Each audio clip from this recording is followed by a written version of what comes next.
Recently, James Gorman, formerly of Morgan Stanley, was named the executive chairman of the Walt Disney Company. This is after he was named the head of the succession committee in order to replace Bob Iger. That means he's the man who's going to pick the person to replace Bob Iger, of course, with board approval. A new story, however, out of the Wall Street Journal says that the Walt Disney Company, while they can't seem to find a CEO from within their ranks, has now hired a consulting firm to help them find an external CEO. Let's talk about that on That Park Place.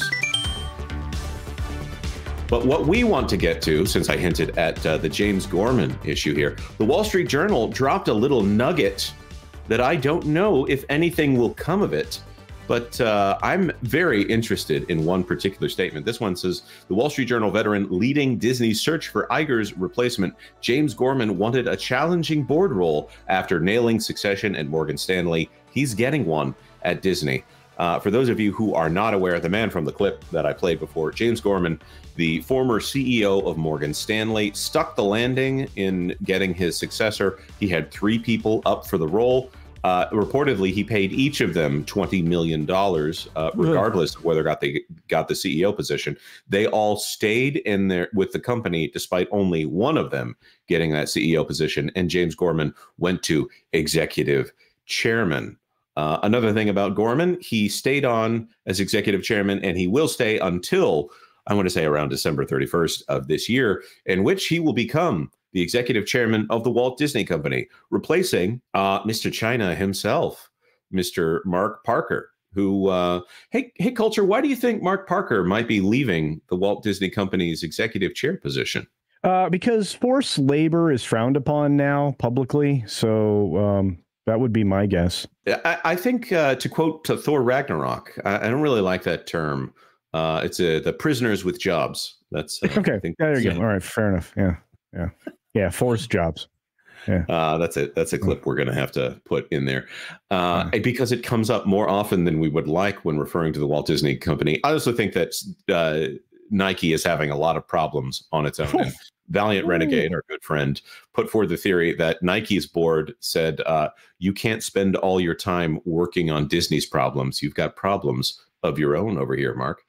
James Gorman is something of a student of CEOs. He calls people when they get the job, studies their weaknesses, and offers them advice. Well, that works really well for an investment banker. Now he has to apply what he has learned on the big stage, the succession race at the House of Mouse. Where is it? There is one specific nugget that, by the way, there's Mark Parker. He's looking haunted right there. Ooh.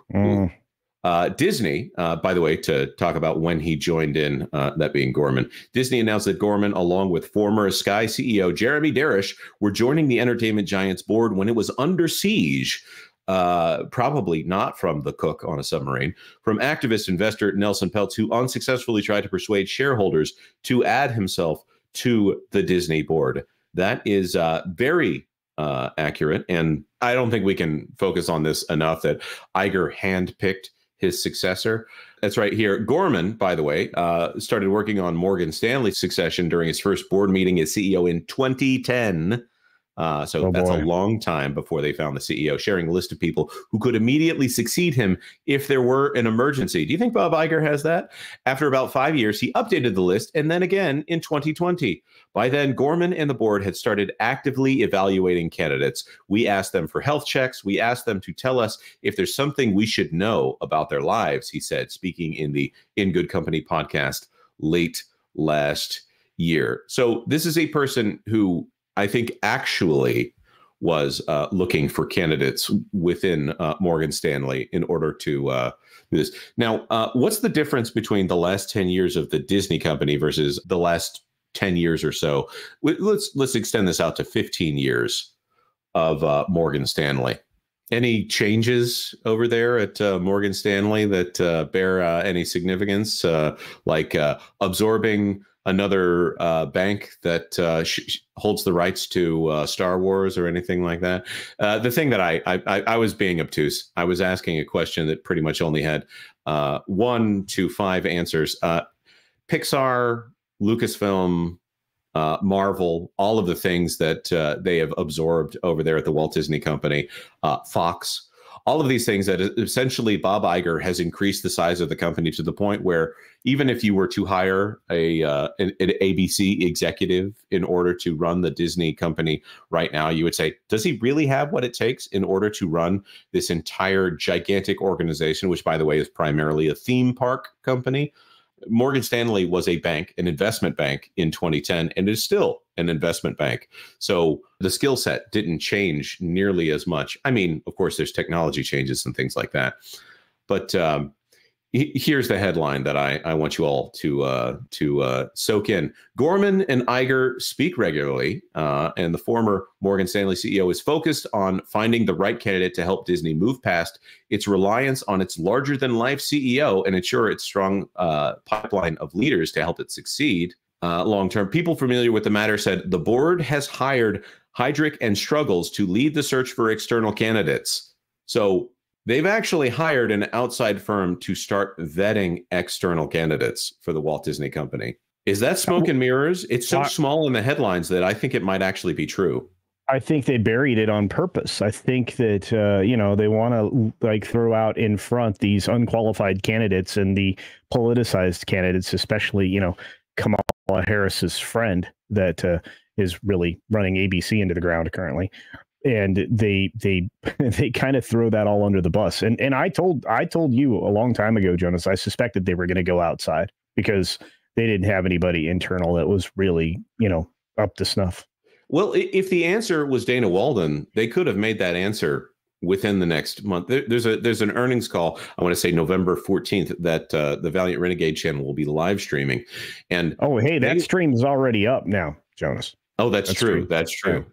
I love it when he posts them early. Anyways, that being said, I think if the answer were James Pitaro, or Dana Walden, Alan Bergman, or Josh D'Amaro, I don't think they would be waiting until 2026 in order to make that announcement. Now, there is something to be said for they avoided Iger for a very long time internally within the company because he was viewed as Eisner 2.0 and they weren't sure if he was going to do the job correctly. I think the idea of him being Eisner 2.0 fairly accurate with a few other problems that Iger has created all on his own.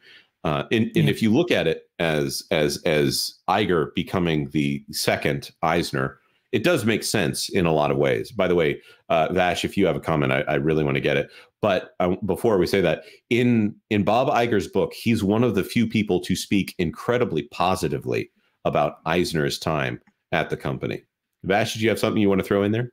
I was just going to say that pushing off this search from 2025 to 2026, obviously it allows them to view all kinds of candidates, not just the ones internally. So I think that is a loss of confidence in maybe their internal candidates. I know Ted Sarandos from Netflix was actually asked the potential, if he were to be asked to be the next CEO, would he actually take up the job? And he said it wasn't on the top of mind, but he was also asked about the co-chair position and if that kind of structure would actually work for the Walt Disney Company. I think we've talked about it before, that it really should be probably a dual-headed snake at this point, just because of how complex the business is.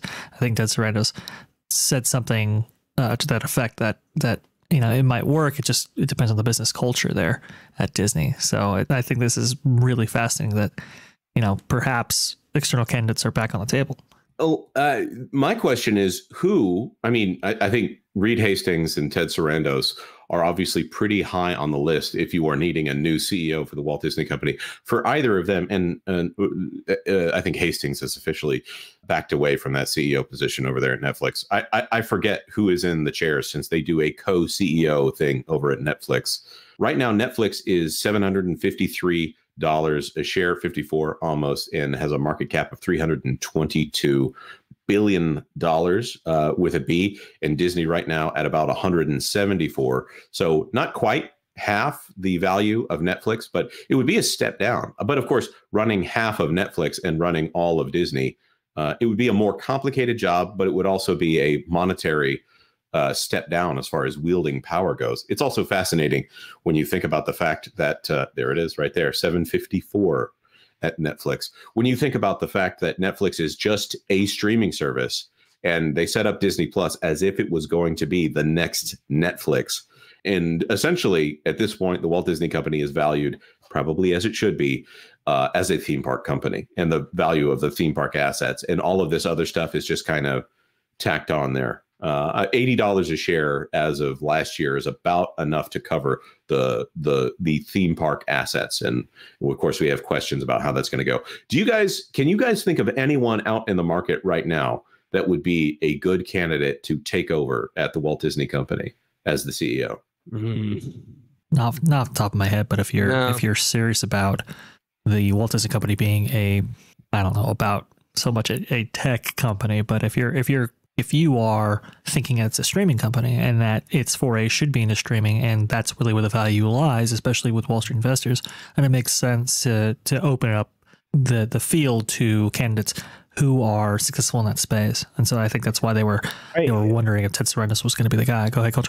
I'm with you. I understand that logic, except that I would go after the people who understand why streaming works, and that's content. And they have two of those guys that they brought in to consult already. I'm going to keep making the argument that both of these gentlemen, Mayer and Staggs, were both considered as for the CEO position going all the way back a decade plus ago. So, if you're going to go after the people, because I'm sorry, without content and people who can identify it and produce it, and shuffle the pieces, you wouldn't have any of these streaming services work effectively. So with that, you already have people who have a solid ground within the company that have an understanding of the way things work. And while separated from it for a little bit, I think it wouldn't take much for them to catch up, not to mention the fact that they got there first when it came to content with Candle Media. So either of those guys or a co-CEO position with those guys, I think that's a brilliant move. If I were, this fellow coming in from, the Morgan folks, I would say, James, you need to look at these two guys rather seriously, because as a co-CEO, if you divide that company up into halves, which is easy to do, give the guy that understands, the streaming side more, the production side of things and maybe, head of the studios, and then give, the parks and everything to the other guy. I think then at that point, you have the same kind of concept as Walt had originally with his brother. You need a creative guy and a money guy. And believe me, those two guys, they have different strengths. So I totally agree. The other name that we should at least talk about him for a moment is Jay Rasulo, who I don't still know solid. Yes, I don't know that he can run the entire Walt Disney Company, but I think he would be a solid president of the Walt Disney Company, if not CEO, because you need someone who understands the parks business in order to run this company well, because that is where they make their money. Well, you know what it looks like too. You know what the business looks like, how it should look like when it's well run. You see, I think a lot of these guys that are in the up for consideration right now maybe don't necessarily know how the Walt Disney Company is supposed to run, and don't really know what it's supposed to look like, which I agree with you, Culture. I think Tom Staggs and Kevin Mayer are definitely at the top of that list, but Jay Rasulo is not a bad choice either when it comes to that regard. Well, he's good for money. Creativity would have to be handled by somebody else, and that's the other argument, right? Is having a bean counter and a creative. I think can you think of better choices though? Mayer, Staggs, Rasulo. One of those. The only people that I can think of that could run this company better are working for companies that are much larger than the Walt Disney Company, whether it's Netflix or Apple or Amazon. I would cringe if it was someone from Microsoft right now, but you start talking about that $1 trillion valuation range. Those are the companies that have the capable executives that could take over Disney, and I don't like it at all. Are there arguments to be made that that Iger just doesn't have the horsepower to run the company that he built off of his purchases? I think he has the horsepower to keep it running as a zombie company that kind of keeps shareholders at bay. I think for the amount of purchases that they have made as a company, it should be above $100 a share. If that were the justification, the addition of Fox for $70 billion has not borne out in the valuation of the company. The addition of IP brands for a paltry $4 billion to $7 billion or so, those are piddly amounts here. But this $70 billion acquisition of Fox, which could have been $110 billion if Bob Iger had won all of the bids that he had made. Sorry, all the bids that he had made and that Fox had made. I just don't think it has gone responsibly. It's like buying a Ferrari and then driving it off the lot and then selling it again. It's you've taken most of your devaluation right at the start and then failed to do anything with it. Thanks for watching That Park Plays News. For more information, consider checking out www.thatparkplace.com. And don't forget to subscribe, share, like, and send this out on your favorite social media accounts.